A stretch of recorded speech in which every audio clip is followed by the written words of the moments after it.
Hey everyone, Evan here. I wanted to give a quick content warning for this episode. Thunderhead deals with themes of mortality, violence, and corruption.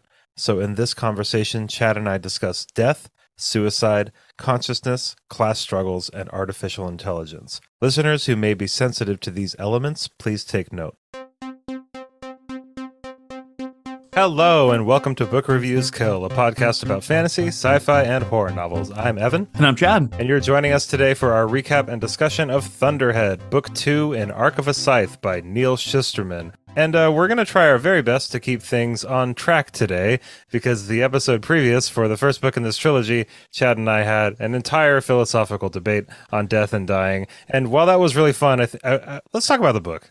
We'll talk about the book. I remember we're going to do this for 30 minutes today. We're going to keep it short and sweet. And then 30 minutes into it, I was like, we have just been having this existential conversation about humanity and the struggles of being alive and what that even means before even getting it, which I love. Yeah, well, a great worthy conversation to have. We should have those kinds of conversations, and we can dip in and out of it on this episode. Yeah, we might dally a little bit. Yeah, let's talk about Thunderhead, which is book 2 in this wonderful trilogy. This book was better or worse? I think it's the same. I don't know. Maybe for me, it was a very different book. It was 10% better because I think Scythe was very good. This book was pretty dark when you think about it, and even darker than Scythe.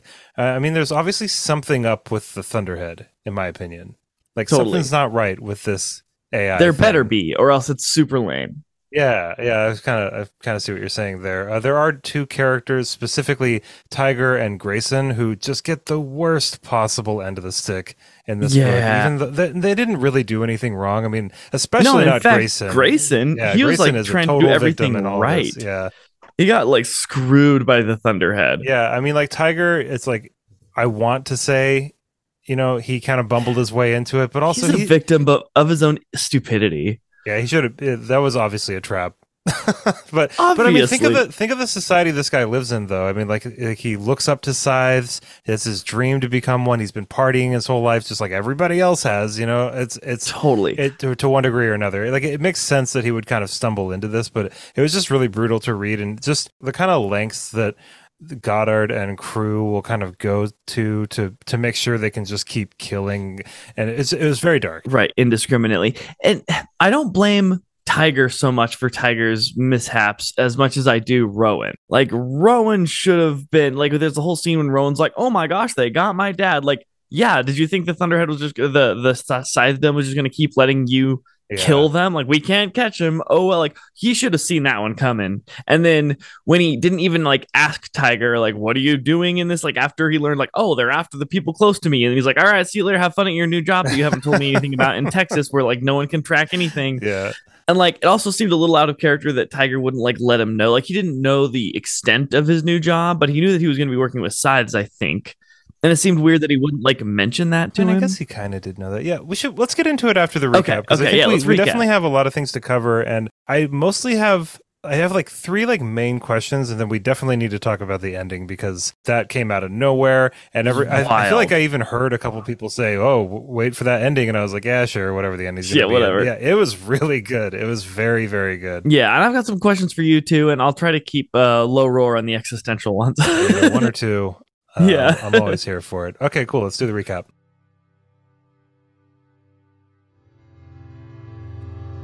"10 months after the events of Scythe, Rowan Damish is on the run and hiding from the Scythedom.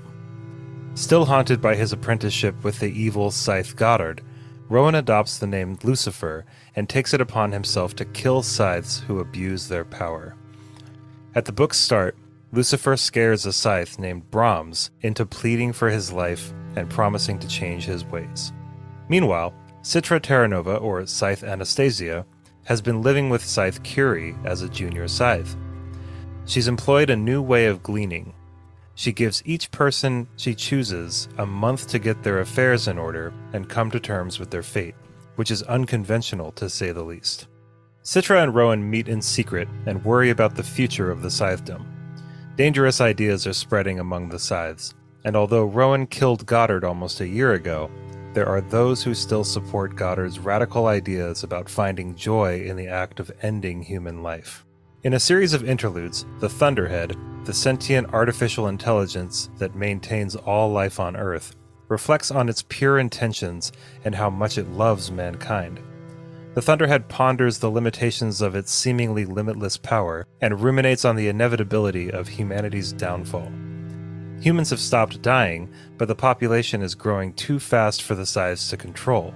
On top of all of this, the Scythedom is showing worrying signs of corruption. The Thunderhead begins a subtle plot to stop this corruption from spreading by instructing Grayson Tolliver, an unremarkable boy with a deep sense of loyalty to the Thunderhead, to warn Scythes Curie and Anastasia about an attack on their lives. Grayson does this and is punished with the label of unsavory, a status reserved for the troublemakers of society. Grayson goes deep undercover to learn more about the people who tried to attack Scythes Anastasia and Curie, and he realizes a Scythe is orchestrating attacks against its own people.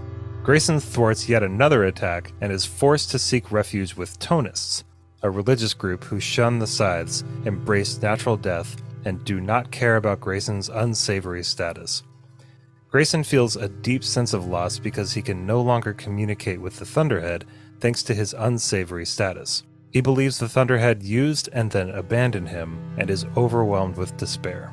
Meanwhile, Rowan is captured by Scythe Rand, who he believed dead along with Goddard.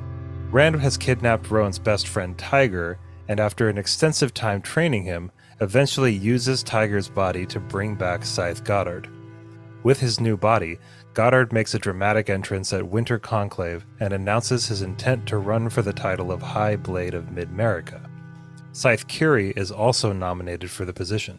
Before the Conclave can vote on a new High Blade, Citra points out that Goddard's new body was never technically ordained as a Scythe. An inquest begins, and Scythes Curie, Anastasia, and Goddard must report to the island of Endura to meet with the World Scythe Council. Goddard smuggles Rowan to Endura with the intent of turning him over to the World Council, hoping to impress them with his capture of a murderous criminal. On Endura, Goddard is shocked when the World Scythe Council agrees with Citra. Scythe Curie is deemed the winner of the election for High Blade of Mid-America, and Goddard swiftly enacts his plan for revenge. Goddard manages to hack into the control systems keeping Endura afloat, and he causes the island to sink into the sea. Everyone on Endura goes down with the island or is eaten by marine animals, but at the last moment, Scythe Curie locks Rowan and Citra in an airtight vessel that will keep them safe when the island sinks. They will die, but if their bodies are ever found, they will be preserved enough to be revived. As Endura sinks, the Thunderhead issues a terrible cry around the world, and everyone on Earth is marked as unsavory except for Grayson. So that was an outstanding ending. I really, really enjoyed it. Citra and Rowan kind of going down and dying, and like in that airtight like museum chamber thing. I was not expecting that at all, and I haven't even started the toll yet. I know you're a little bit through the toll already, so don't spoil it for me. I won't. I'm still on the edge of that cliff. It's so interesting, this society's relationship with death, you know, because people are like splatting for fun, and it's like, I know they have, maybe I just don't understand the power of the pain nanites. You know, everybody has injected these nanites within their body that help them heal and can like dull the pain if they're experiencing pain, but it still seems like people would be avoiding pain or becoming deadish is what they call it in this world more than they do, because like that seems awful to be like run over by a car or to jump off. Like there's got to be a lot of pain that comes with it, you know, but they always just kind of describe it as an inconvenience to become deadish, not like this really traumatic experience, which is what I would think it is. But maybe I'm just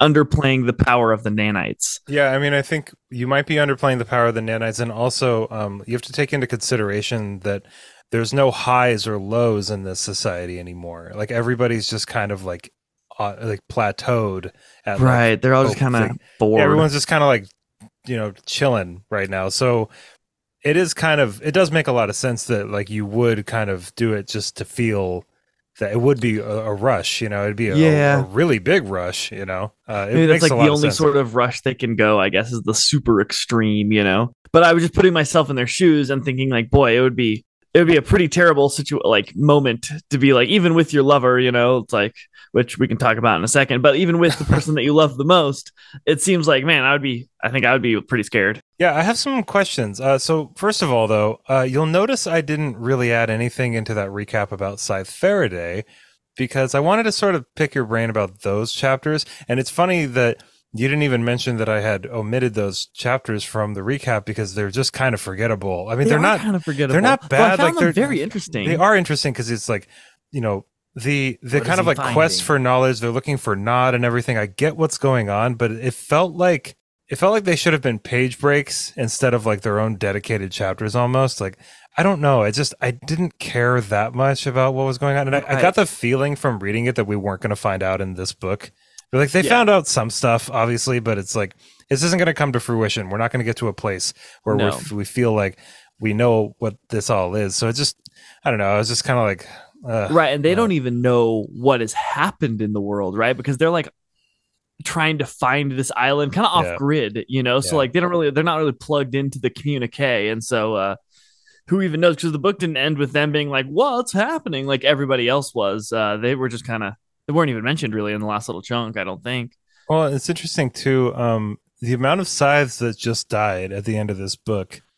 And there is a population problem. Yeah, I know, exactly. It's like the whole, this is a really big deal. The consequences of what just happened at the end of this book, when you think about going into the next book, it's like, wait, this is really, really bad because the population thing that the Thunderhead had brought up was already kind of a problem. And so now we've got all these dead scythes. We've got Roan and Citra, who are the only people. Did Scythe Curie die? Scythe Curie died. It's not made for fact until somewhere in the beginning of the next book, so you'll know very quickly into the next book of whether or not she is deadish or permanently dead, which I don't really understand how being eaten alive would render you fully, like, yes, once you're fully digested, but it feels like you could go get some sharks and cut them open and like get some pieces out, and like I'm assuming all they need is like a little chunk, right?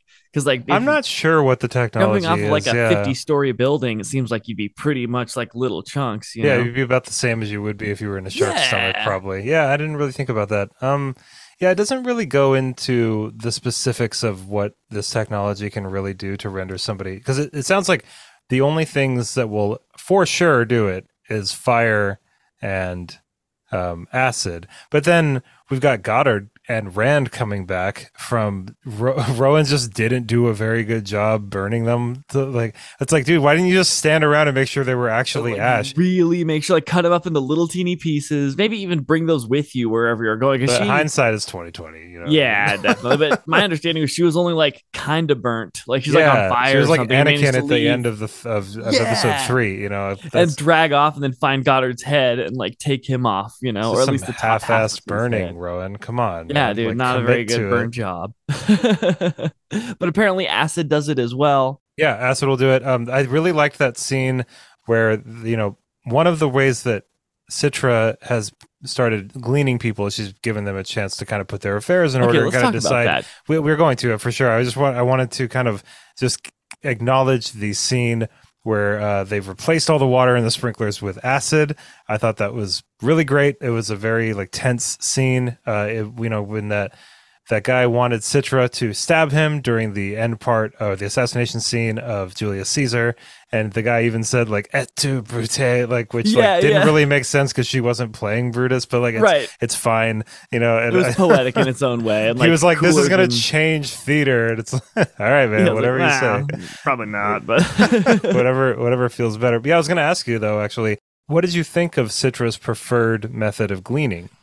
Okay, first off, before we move on from the scene that you were just lauding, I want to know, if it's going to burn. I thought the plan was, an idea, really cool, and in actual application, super dumb, right? Because, first off, if this acid is strong enough to burn through bone, isn't it going to, at somewhere along the sprinkler system, corrupt its ability to sprinkle, right? Yeah, because I thought acid wouldn't eat through most kinds of plastic, but I thought metal, if you put acid in a sprinkler system, but maybe it's a futuristic sprinkler system maybe so. But then also okay, but if you get spritzed with acid, you're not gonna instantly melt. You need to be dunked into like I mean, my understanding of acid, maybe they have some Um, super it's crazy like acid, but future like acid, and they would just also, like I mean, totally melt you just by getting spritzed on it. Like I feel like in order to get a body, you gotta like dunk them, you know? like fire sprinklers, like they really throw a lot of water down. Like Yeah, that's I true. think But even so, you're not gonna be like a puddle. You're gonna be like a very like a very like it would cheddar be a it would Swiss be cheese bad. version of you. It's not gonna be Um, pretty. yeah, I don't know. Like I thought that scene was really cool. If you just It don't was. dig Maybe into I it just too did. much, I guess. Because the whole point of it essentially is, we need Grayson to kind of like come in and save the day again, and Totally. we need to really hammer home that somebody is trying to kill Curie and Anastasia. Which I know I we had did. a question before that I was trying to ask, but I'm going to kind of substitute this question.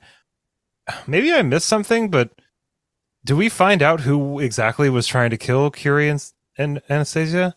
Like who specifically? Because it's not Constantine, because he's like on their side, and poor guy gets his eyeballs burned out. Yeah. Not fun. Oh Not my fun. gosh! Can I say sidebar? I super love We're on our third the third sidebar right here. sidebar of the sidebar, but just very it's a 5 second sidebar. The scene of Grayson chopping with an axe into the pole, and then it sprays out all Yeah. over Constantine's Yeah, face. that He's was right. It's like brutal. ah, it's super cool.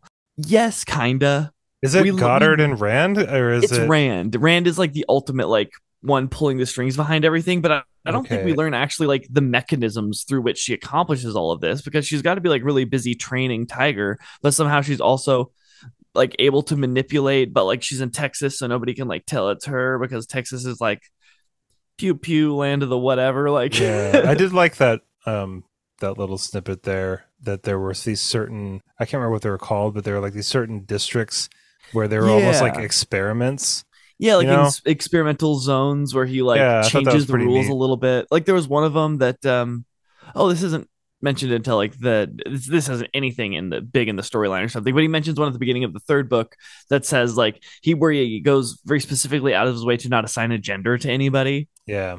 Yeah, And so it's like a it's pretty genderless neat. one, you know, Yeah. and it's like there's some characters from there, and it's kind of interesting the way that the side of them sets up these little like I don't know, so let's find out zones, It kind of which is reminded kind of me cool. it kind of reminded me of the I don't know if you played the Fallout games, but A little bit. in the Fallout games, in the lore at least, there's all these vaults that Vault Tech built, kind of anticipating nuclear fallout, and that's the basis of the games. But the kind of other thing with it is that they were also using it as an opportunity to experiment on people.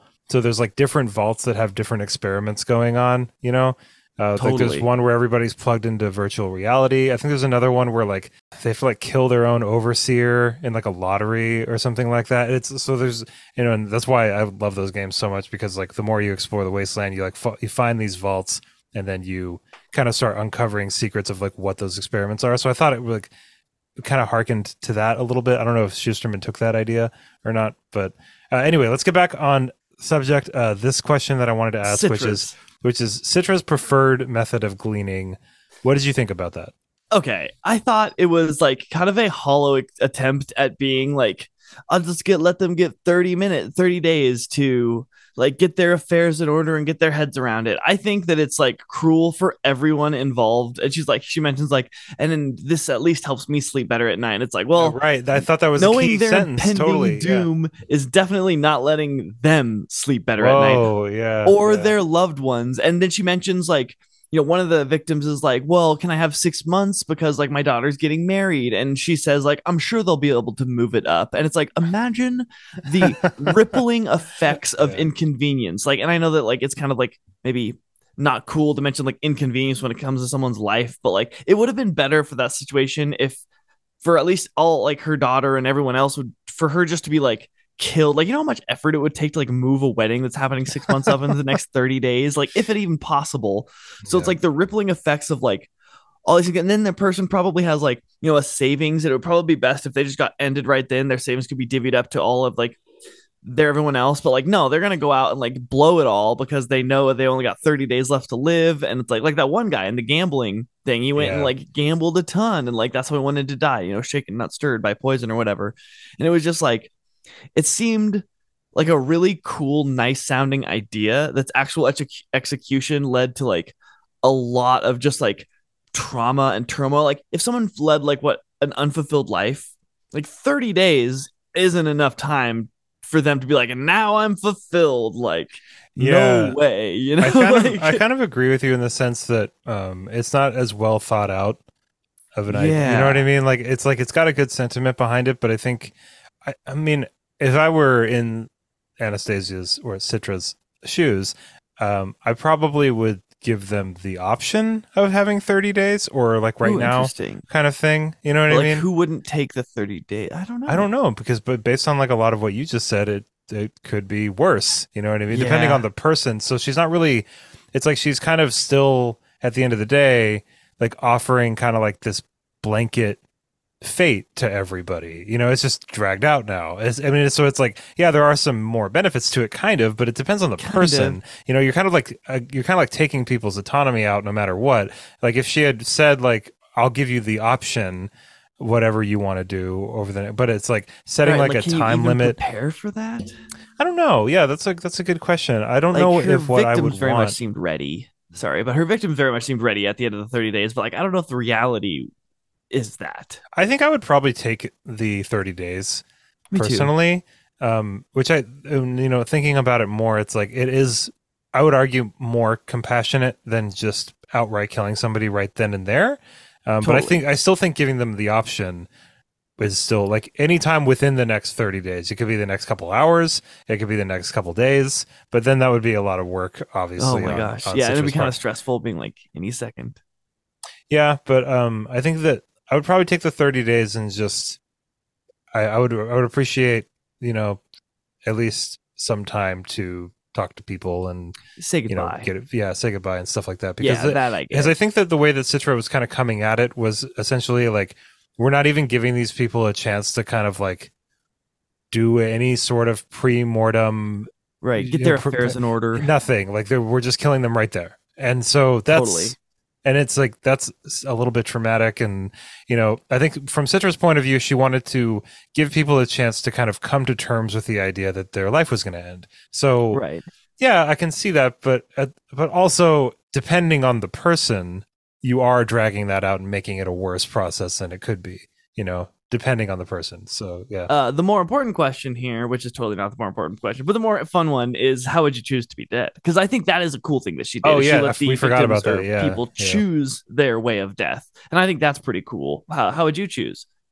I think there's like getting in one of those pods that's like the asphyxiation pods. I think would be pretty cool. Have you seen those? Oh, where all your senses like the float tanks. Oh no, not one of those. No. There's essentially there. I'm not a chemist or a biologist. I don't know what the cocktail of chemicals is, but essentially there's like a way that if you breathe, I think it's nitrogen. If you breathe in an abundance of nitrogen, you can't tell that that's what you're breathing in. You just fall Oh, asleep. okay. So I think that Yeah, would that'd be probably pretty be. cool. I think that would probably be the move. I wouldn't want anything injected. I wouldn't want anything. I think the way that the gambling guy died was probably like it was just really fast and like as Really soon as he fast. drank it, I do kind of like the guy who chose to be hunted by her. Oh, I forgot about Yeah, it was that. like I get a full Yeah, day, and then he even made the stipulation that if I can make it the whole day without having you get me, my family gets 2 years of immunization which I thought was pretty cool. Immunization is not the right word. immunity. Immunity, thank you. If I get 2 years of immunity, I think that was pretty cool and like a cool way to like play the field a little bit, Yeah, like kind of like if I'm like gonna make die it on his anyway, yeah, terms. let's see Yeah, how bad, let's see how far we can stretch this. yeah. Yeah, So that makes like sense. I don't know. I might like hand to hand combat would be pretty cool, especially knowing that she's really skilled at it. So like I'm probably not gonna die like all butchered and stuff, but like that would be pretty cool. So this is kind of more about Goddard and the New Order scythes and the Thunderhead. So maybe you could correct my line of thinking here, but and maybe this is a result of me only having read the first two books. So maybe this is kind of a premature question, but this is kind of like a two-part question. So first of all, why do you think Goddard wants this amount of power as bad as he does, like specifically? And then in addition to that is if there really is this population problem, wouldn't the New Order scythes be perfect for dealing with this population problem? Like, I know it sounds kind of heartless, but it seems weird that the Thunderhead would be this opposed to the New Order scythes when, Right. if He they laments are able multiple to times. kill like carte blanche, like if they are able to kind of just go for it, then and like change the kind of the way that the scythedom works, you know, because right now they're on like this kind of like you glean this many people a year, you know. Right. They got It's quotas. it's like the New Order scythes would probably come in and be like, all right, so there's not really a limit on this, and we need to curb the population issue according to data that would be proportionate to the growing population or whatever. You know what I Totally. mean? And I don't even know if this New Order scythes would do that, but like, what are your thoughts on that? Because it seems to me like the Thunderhead would kind of be on the New Order side. I don't know. Yeah, kinda. I mean, they're definitely a solution to the problem. And like, if you're gonna do the scythe idea at all, right, you're not gonna tackle the problem by like not letting John, like every time he turns a corner, get a new family and have 14 more kids. You know, it's mentioned multiple times that people have like 5 different families because every time they turn back, you know, they get divorced and they have like more kids. So, like, people are producing children at a rate far greater than the past because they Yeah. can keep going so often. But like, they're not even trying to tackle the problem from a production standpoint. It's like, nope, we're just gonna like kill them. So it's like, I feel like if you're gonna do the scythe idea at all, then like at least make it be the solution to the problem, right? Because it's not even, it's just like kind of a stopgap, barely. Like, the problem's still gonna happen. He has like a day of like no return in his mind of like, this day will occur where we have too many people on this planet. And See, that's another thing that I just it's don't like, really understand where it's like the Thunderhead is thinking to itself, we have an issue with the population problem. It's going to become a really big issue soon. And it's like, well, yeah, but you're the one that makes all the rules. Like, why'd you make it a thing that people could have as many kids as they want? right, Like, and I limit know that. that it's supposed to be like this free and compassionate society, but if it's like, like you are a supercomputer, you know what a net negative would be. Why would you Totally. not take steps to alleviate that net negative? I don't Right. That's understand. what I'm Like, saying. The side isn't even the solution to the problem. Like, they're not yeah. even committing to it. So yeah, I think you're right. It is a contradiction, and this is probably one of the many like contradictions and problems that I have with the Thunderhead is that this isn't the solution to the problem. There's an allowing this, you know, terrible like organization to exist, and it's not even accomplishing the thing that it set out to accomplish. Like, Well, and that's why, like, I think that like the Rowan storyline thing is like kind of odd because it's like Rowan is like, I'm going to decide what the right kind of scythe is.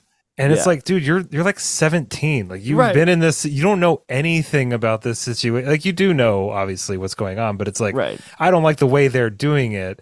And it's yeah. like, well, yeah, it's brutal, but it's not, it's only a little bit more brutal than Right. And you know, like some what people are doing it everybody else is because, doing. So like, yeah, and certain sides are doing it because they're like, this person is like 38% like more of this race than others. So they are being selective, and they yeah, shouldn't be doing that. totally. They're breaking the traditional side rules. So like, I get that. But But like Rowan the is still holding up a status quo that, for oh, one thing, he's totally. not very familiar with. He doesn't have that much experience with.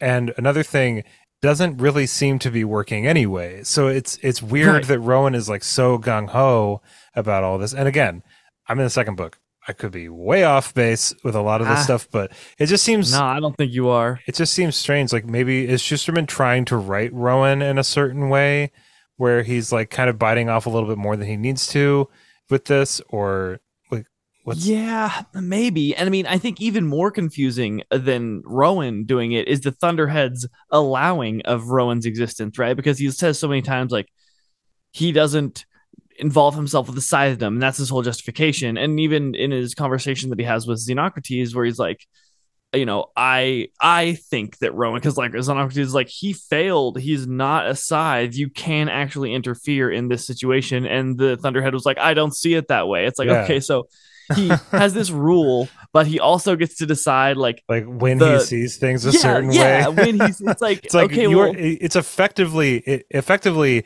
the Thunderhead is interfering with scythe business. If 100%. he's not allowing the scythe to literally do whatever they want, then he is. But at the same time, the Thunderhead's main MO is to facilitate and provide for as much compassion and happiness and comfort as it possibly can. So Totally. if it's like, which one of those rules is higher priority? Yeah. That's the weird and that's why I think it's very important that we talk about the Thunderhead, because I think the Thunderhead is flawed, Yes, fundamentally, because of the way it was programmed, you know. And I think that that's what is trying to be communicated through all these little interlude chapters. And I don't know, what do you think about that?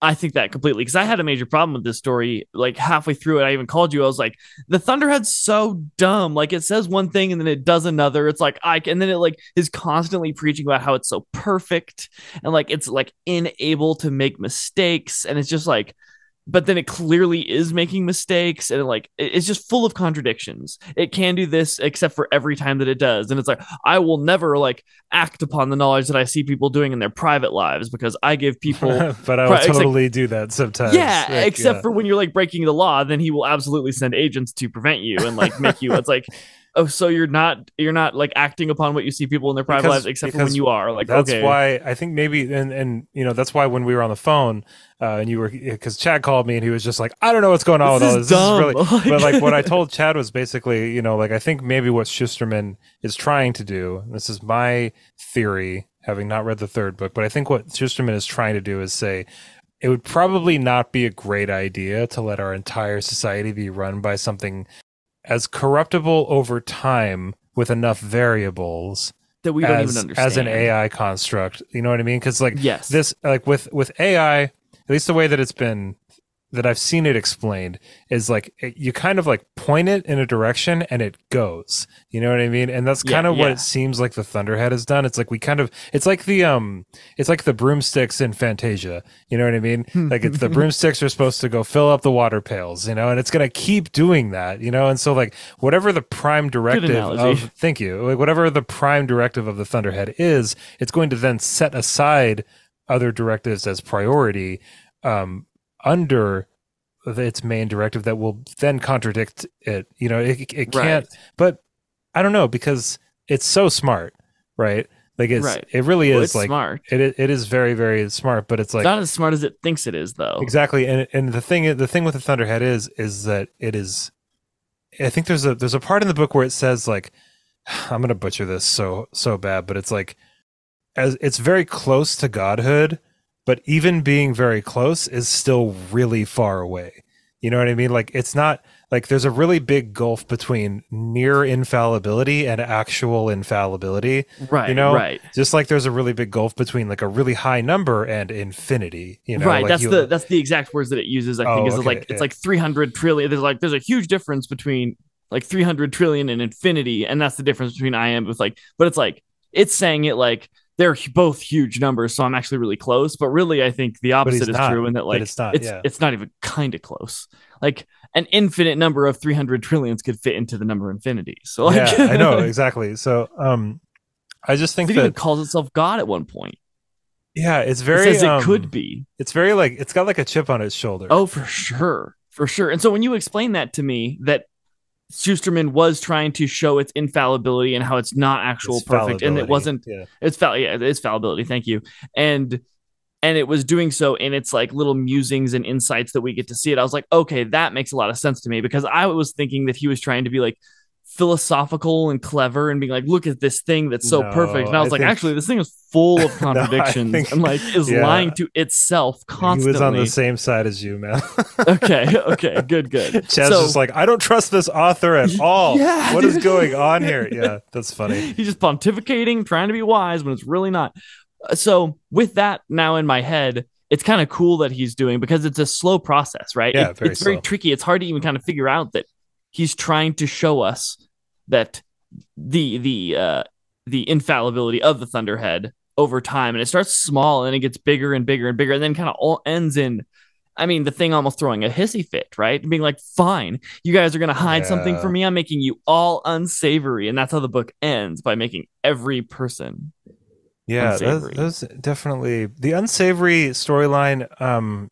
It's funny, like I wasn't super into it at first. Like I wasn't super into Grayson at first, and I was just like, can we get back to what are Rowan and Faraday, and I want another Thunderhead chapter and stuff like that. But then pretty much like when he gets turned into an unsavory and then he goes to that like cafe. I thought Yeah. that was a really good scene. I liked that a lot. It was a Uh, really good scene. yeah, and then I kind of like really warmed to Grayson, and then as I kept reading it, I just kept feeling worse and worse for him, and Oh, then the poor guy. He gets yeah, hung out to dry by the Thunderhead so hard. And the Thunderhead, like I said, breaks all the rules, except for when he's like, but I can't. I marked him as unsavory, so I really can't interact with him. It's like, man, well, how about before doing that, you say, hey, just like go splat and die because I've made this loophole where if you're dead, then you're marked as nothing, so I can totally talk to you. And we'll have these communications where I'll remind you, like, hey, I do have your back. I'm not just hanging you out to dry like no, it he seems. blinked the Because, lights. Remember the lights blinked, so oh, everything right, was right, right. totally cool. Totally, but he had his Yeah. eyes closed, so he couldn't see it. So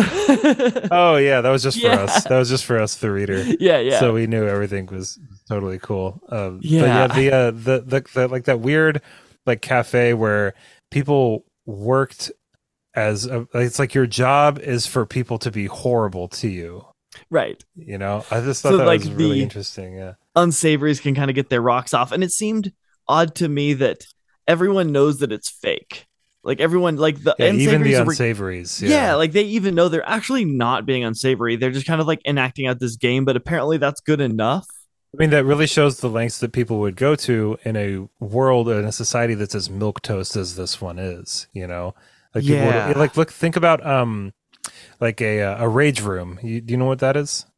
a rage room. I think that's what it's called. It's No, I basically don't. there's like these rooms that you can go to and you rent them out, and they fill it with like glass and ceramic and like so they'll put like an old car in there or whatever, and they'll give you like goggles and gloves and a whole outfit, and you go in there with like a baseball bat or a crowbar or something, and you just destroy stuff, right? Like those are Oh, rooms that you can interesting. rent out.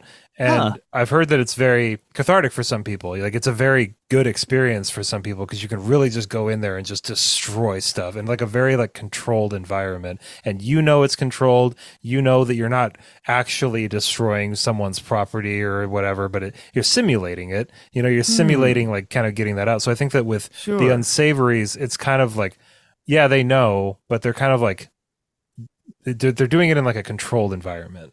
You know, so I thought that's pretty smart. I mean, like that's like there's restaurants that you can go to where the servers are really horrible to you. Right, they just make You fun know, of you. Yeah, I've seen those yeah. before. Yeah. And apparently those restaurants do really well. Huh. Like, Interesting. yeah, like Be kind I of mean, fun. I think it'd be fun to go there. I don't think it'd be fun to be a server there. I thought about it because I used to wait tables and Totally. I did You it have to for a be long. smart. So like when you're serving, it's very mentally draining. Not only because you have to remember so much, and not only because it gets very busy and there's just so much going on, but like one of the reasons that it's so mentally draining is because you're basically starting a new conversation every 10 minutes. You're introducing yourself to people over and Hmm. over and over and over again.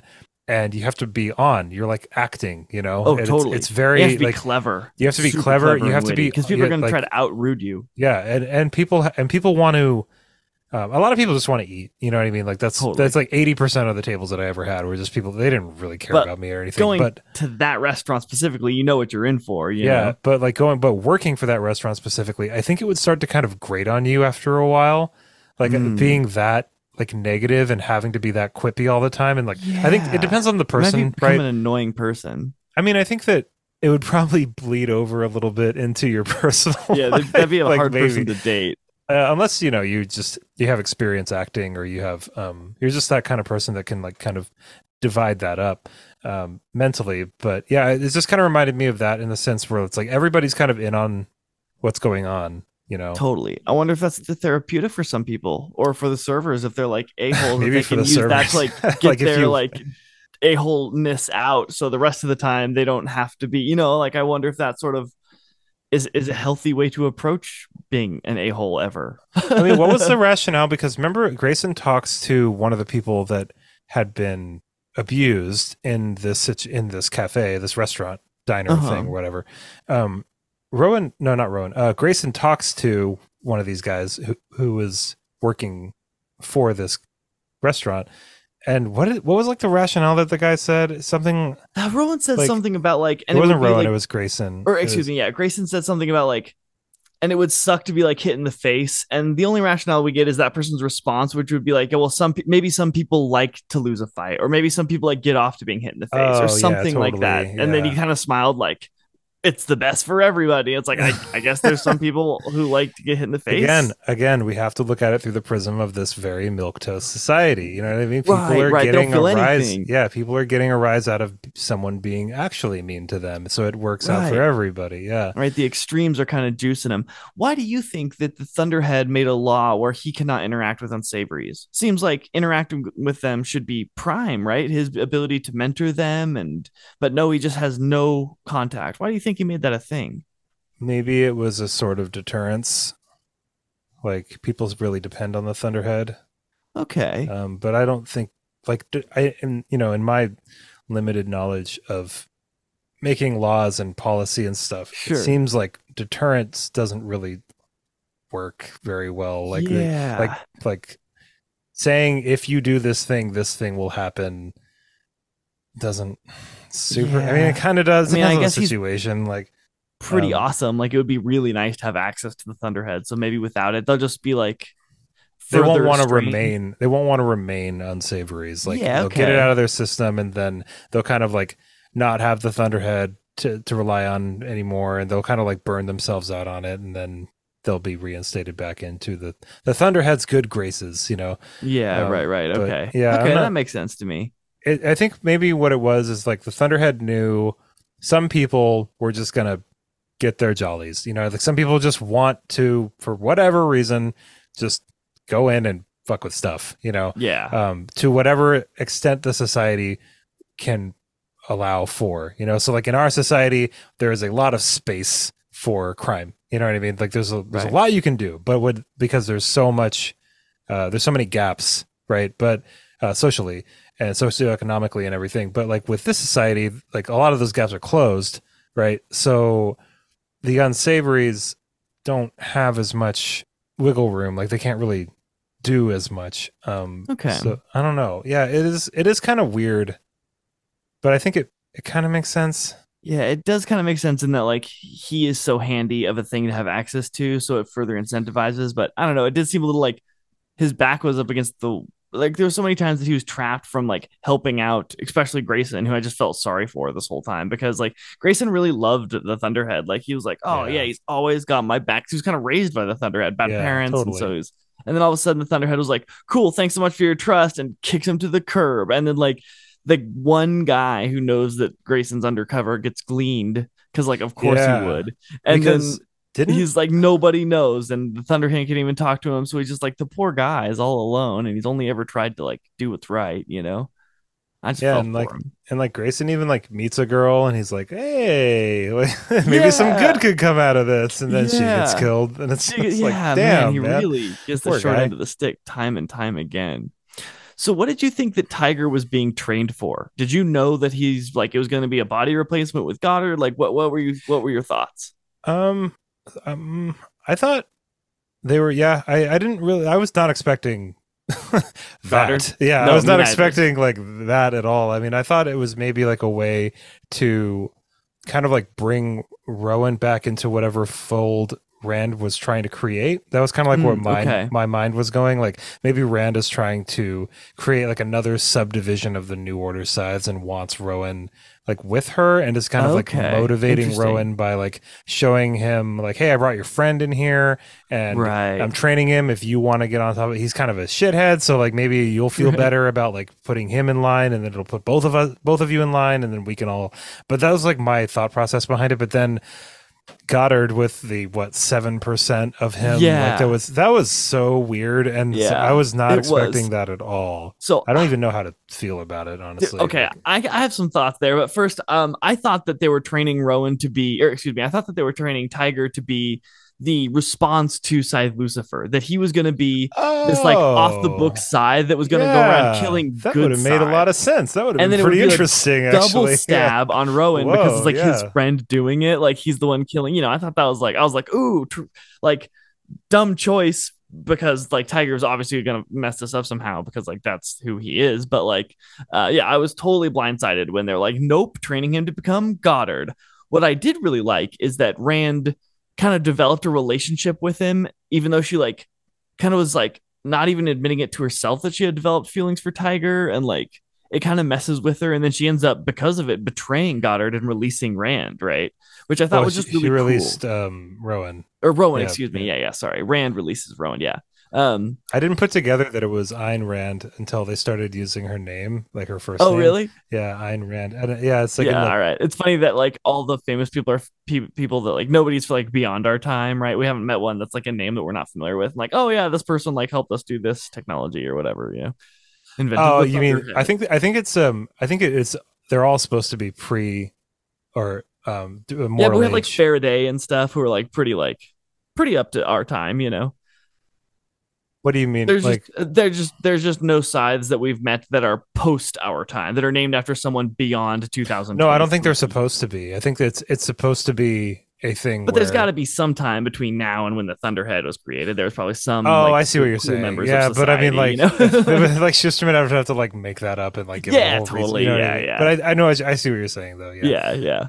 Um, I hadn't okay, even so the thought of it that way. 7% thing, I think that's really dumb because I don't think it's dumb. I think it's just it's kind of a reach. You know, I it's don't know. Go ahead. smoke Go and ahead. mirrors, and that's what Scythe got. He's like, this is just smoke and mirrors. And while I agree that with the old guard's ideals and but like the argument of 7% of him is like not him is silly. As like, okay, what if someone had like their arm removed, like prosthetics? Like, would we think that that person's not them because they lost a percentage of their like? No, like we lose about 1% of our cells daily. About 330 billion cells get replaced every day in our body, and like every like year or so, like we have like 50% of every cell, like over the course of like a couple years, every cell of our body that's like me right now, this flesh, is replaced by something new. So it's like, do we say that like that person's not them? Like, no. Like, I don't Yeah, know, it I just mean seemed just the like a logic dumb definitely argument. doesn't super check out because it's like it's still the same consciousness. Right. It's just not the same like meat sack that he had before. And Yeah. especially in a society where you can totally just like transfer your consciousness into like a younger body. Right. Like And then they were like, it's yes, but this body has been trained physically. It's like, well, what do you think Rand has been doing with this body for the last, like, they can't even cover their ground there. Like, he's like fully like martial arts up, you know? Uh, so it just seemed like a really weak like loophole, and like good on Citra because I don't want them to win, but I just thought it would be like whatever. That's such an obvious attempt at thwarting this guy's rise to power. but wasn't the vote unanimous? Yeah, against For yeah, yeah, so like that it's all kind of moot anyway, right? I mean, totally. like it was all nobody Yeah, wanted. no, they disagreed with me, but I just thought it was a little like what.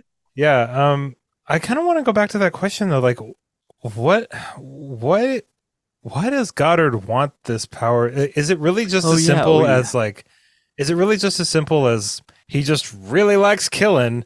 You know, like, is that really what it is? Like, because Well, I can sit with that, but I'm not very satisfied with it. It doesn't make for a very good like. He's no. not a very complex villain. You know, like it's I think at the end of the day, we won't be very pleased with how complex he is because I really think that he is just kind of like going after power for power's sake. What I think he's going to do with that power is start, you know, finding ways, you know, shaping the world to how he wants it to be. So, like, maybe let's say everyone who has an IQ less than 80, he's going to decide, well, right. those Yeah, he's people aren't gonna good. So, I okay. think he's just Yeah. kind of like asked himself, like, what is ultimate power? Well, like life over, you know, power over life and death. And then what do I want to do with that? Well, I want to have free reign with no consequences as to who I decide should or should not die. You know, I think eventually he'll probably rule like, unless you're this rank of scythe, then like you're not gonna, you as a scythe aren't even free from us. Like, you know, maybe if you're not in the ruling council, you're a scythe that can be killed by other scythes. You So know, I it's think he like just just wants a ultimate classic. power. Yeah, once ultimate. Okay. I think so. Okay. Yeah,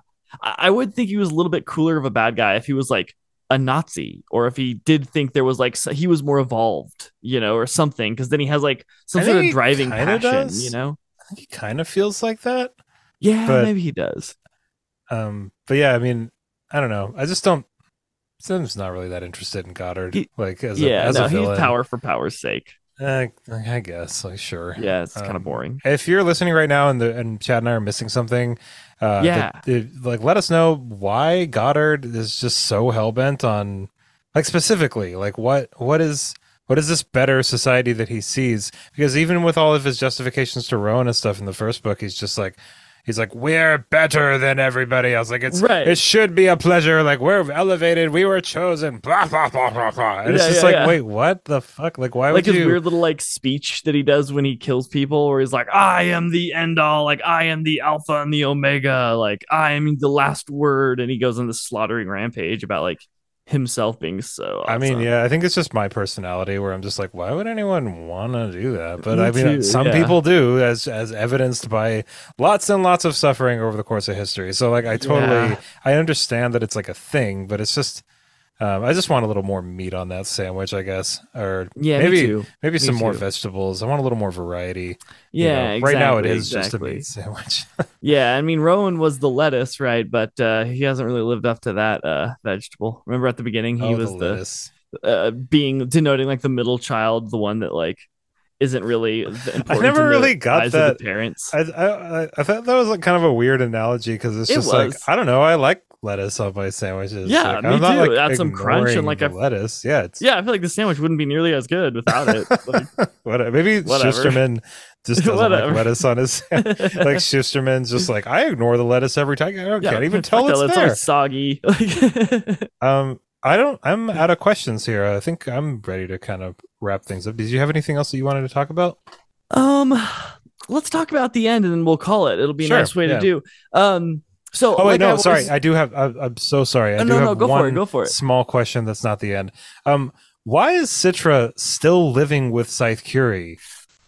Okay, apparently because being like it, she's still a junior scythe, and so like I think her Right. the people that she's gleaning has to be like up given the thumbs up by like the side that she's under. So I think it's not Is that a well, it's not thing like though? required. I think it's like culturally the thing to do to be like have A a mentor follower. Scythe that you're Yeah, still like you're like okay. still an apprentice side. Like you can do your own thing, but and I think they like each other a lot and they're on Okay. the same team. And That so made sense. You know, like it made sense that yeah, they just, you know, it would make a lot of sense that you would kind of like just gravitate towards people that had shared like your own ideology and your stuff. values. And it's Like gotta be a lonely life, you yeah, I know? wasn't saying like Citra shouldn't be living with Scythe Curie, but it just seemed like this kind of like thing that wasn't Why? really, at least I didn't catch it like specifically like why they were still living It was together. never Like clearly stated, really. they're just still together. Like that's Yeah, fine. like they're just living out the apprentice master relationship while she becomes not a junior scythe, which I think is a 3-year process. Okay. So, and then one more thing that will kind of like lead into the conversation I want to have about the very end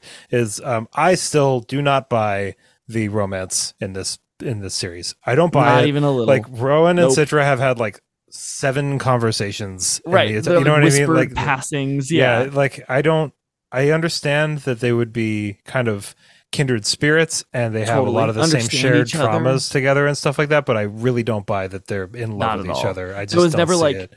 like lovey time where they I got don't to see hold it each at other's all. hands or No. flirt. They went from like knowing that they were going to kill each other to like realizing that they were in love, and it was like really because you've basically been in each other's throats this whole time, and you Citra kind of hated him, and And like you what? don't know anything about either person at all. No, Like even a conversation where like Rowan's just like, "Oh yeah, I mean, I've been the lettuce my whole life," and Citra's like, "What does that mean?" And he's just like, "Oh, it's like me and my best friend used to like talk about it's something that is like any kind of conversation in two when you were saying people that, I was that like, oh, I missed that. That's a cool conversation. no, Like, but no, that they didn't didn't have happen. it. Yeah, Yeah, no, exactly. So it's just like if you're gonna do it, I said this in the last episode, but just like commit to it. You know, right, like this seems so wishy washy and just like thrown in right. after the fact and felt Have like a couple they midnight just. trysts. It's like one of my only real issues with this series is that I feel like there's a romance trying to be fed to me, and I Yes, don't like the way it smells. Like it's I being don't. very much told, not shown.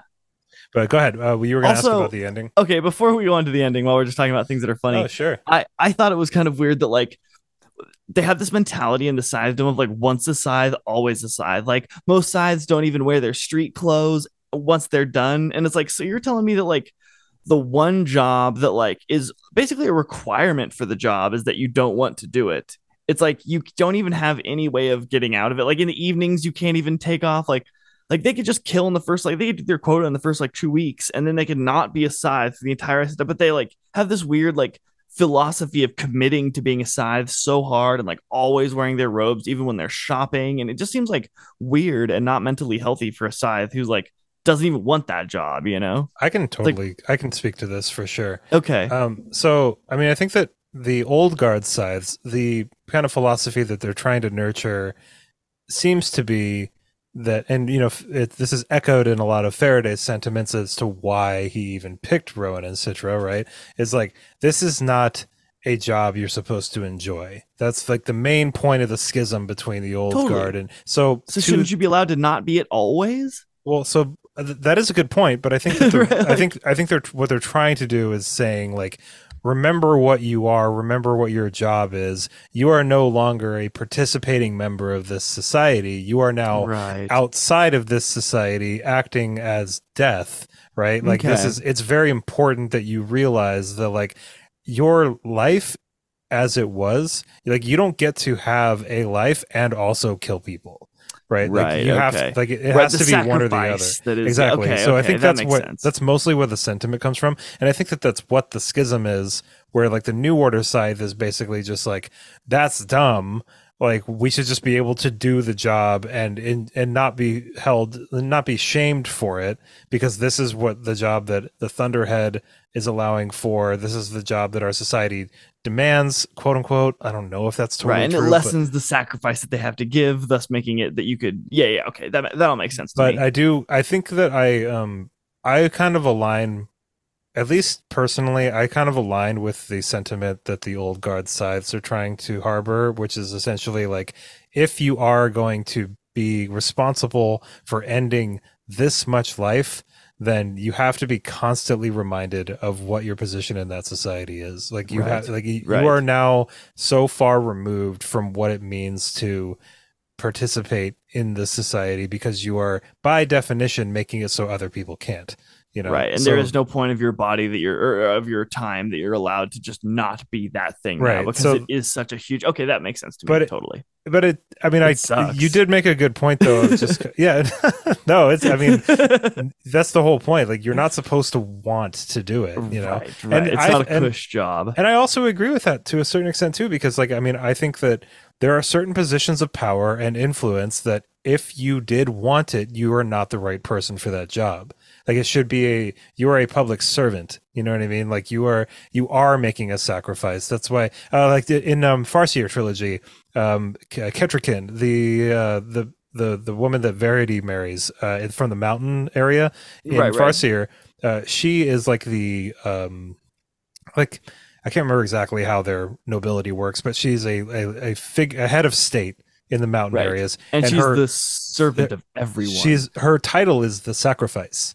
right. Right. That's right. Yeah, That's and right. and I thought that was awesome, you know, and that's basically too. what that is. So yeah, I think I definitely align A good a analogy. lot Yeah, no, more. that's good. Yeah. That makes a lot of sense. It does seem weird too that like I don't know, these little things that just make me laugh of like you can be it takes 5 years to become a Nimbus agent and you can totally be fired. It takes 1 year to become a scythe and you can never be unscythed. Yeah, it's kind of Like like how what? like What? it takes 7 years to become a doctor, but it takes like less than a year to become a police officer. You know what I mean? Right. It's like, Right. wait, You're like, whoa, whoa, whoa, what? whoa. Whoa, whoa, Yeah, you whoa. have to be in school for like 6 or 7 years to be a teacher, you know? But Right. like, we're just You make like, jack shit. but like Like, anybody that just like barely scraped through high school is becoming police officers and stuff. So it's kind of like a similar. oh, interesting. Yeah. No, well, That's well the line said. that I drew between it, where Oh, it's that's just a like, good line too, because I just kept laughing. I was like, okay, sure. all right, let's talk about the ending and then Okay. wrap it on up. All right, let's do it. So I loved the ending. If there's anything that like we needed a good snow globe shake where it just like came out of left field, the whole Rowan thing getting away, but then not getting away, him getting imprisoned. What I really didn't like was there seemed no reason that Scythe Curie should have not gotten into the chamber with them. Like, why did you put him in there and I then lock also the thought door? that was weird. Maybe she just Like, really that wanted was a them to sacrifice. smash. Like, she didn't sacrifice. Yeah, maybe. She's just She like, didn't we're gonna make sacrifice sure herself you for guys hook up anything. for the readers. Yeah, Like, it's gotta happen. Because like she didn't go out there and like make sure that they were safe or anything. Like no, they were safe once they were in the room. So it was like her sacrifice didn't need to be a sacrifice, which makes Yeah. it kind of pointless. I thought that was a little weird too. Maybe it Yeah, I gets thought that was better kind of lame. But that was explained the later. only thing that I didn't like about the ending. That I was like, what? Everything else was like sick. Yeah, And like I the thought it was great. sharks. Yeah, the And like sharks. the, it was the kind of sharks. it was kind of Anastasia's fault that the sharks were even there, right? Because they could call in the sharks, and she was like playing with a thing the night before. She like replaced all of the like wildlife with sharks. She, like drew in all the tiger sharks just because like mess with their server or something at the restaurant to be like, yeah, Yeah, sharks, and that then was all the weird. sharks are there. So I was like, oh, it's kind of her bad.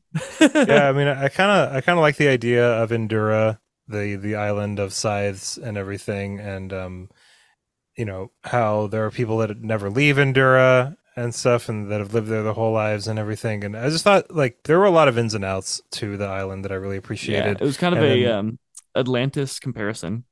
I mean, like the whole ending sequence, I thought was just it was a very good setup for a last book in the trilogy. I still haven't started the toll. I know that you have, but making everybody unsavory except for Grayson and having the last line be Grayson, we need to talk. And it's just like, it's Right. such a cliffhanger knowing that Citra and Rowan, like, are we doing a time skip? Like, what's going on here? Like there's Right. so much changed. And like I mentioned earlier in the beginning, in the middle of this episode, so many scythes just died. Like so many. Like, Right. this And is not only so many scythes, but the leader scythe, because each scythe has like a leader of their area, and then those leaders have like a representative, and then like the council of the representatives at the top of the scythes all got killed. yeah. And I really liked how, they had been kind of planning this for a while to the extent that they had made sure that there were things going wrong with like the infrastructure on Endura to the point where nobody really noticed that something really bad was happening. Thought that Right. was a nice little touch there.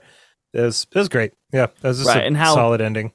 yeah, it was a great like reminder of kind of the don't let technology get away from you, because like all the engineers trying to fix it, they were like, well, like we need to do this. They're like, nobody knows, like we're so dependent on the Thunderhead in order to do this. It's like they have no fail safes. They're just way too trusting in the Thunderhead always being there to get their backs, that even the engineers, the people whose job it is, don't know how to solve these problems anymore.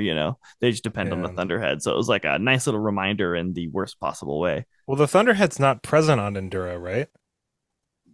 Yes, but he still helped control all the systems, and then he kind of like throws his hissy fit. And well, no, I guess it was Goddard who manipulated the systems to go. Yeah, because the Thunderhead didn't cry and like make everybody unsavory because of what happened on Endura. It was because No, he did it Faraday because- discovered Nod, right? Totally, It was like totally. yeah. So I don't know. But I think that he was still responsible for controlling like all of the water and the tides and all the things, and he wasn't directly like interacting with the people there. But I think the Thunderhead was very it's just much kind of like all over the place. yeah, just The helping to influence control is felt by everybody. And let me tell you, as someone who's a little ways into the third book, the story makes some really cool directions. I've heard a lot of like shade being cast on the third book, and I have yet to see it. I think it's really cool so far. Oh, awesome. Well, that Yeah. makes me really motivated to read it. I want to go read it right now. It's really And good. that's going to do it for us today here, everybody. Thank you for listening to this episode. This has been our recap of book 2 in Arc of a Scythe by Neal Shusterman, and I'm really loving this. I think there's a lot in here to talk about. There's so much in here to unpack. I think there's a great story being told here. I think in book 2, the characters got even better. The POV chapters got more interesting. The pacing was better. Just pretty much everything to about be it. learned were a little bit more like absolutely substantial. Well, damn, we only got one book left in this, and then we're going to say goodbye to all these characters and move on to Red Rising, which is man, woohoo, really it's excited a tasty for Red treat Rising. waiting Yeah. for us, man. I'm so stoked to hit the Red Rising again. It's gonna been be years great. since I hit it. Yeah, and I know what only we're read in 3 of for. them. We're going to have some great conversations about Oh, Red Rising. We are. If you haven't gone out and picked up Red Rising, go get it, because Yeah. you won't want to miss Trust us. the Red Rising arc. If you've ever trusted us before, everybody trusts Straight us now. up. Yeah. But that's going to do it for us today, everybody. Thank you so much for listening to this episode. We really appreciate you being here. We appreciate your attention. And we'll see you next time. Hope you all have an awesome rest of your day. And of course, happy reading. Bye, everybody.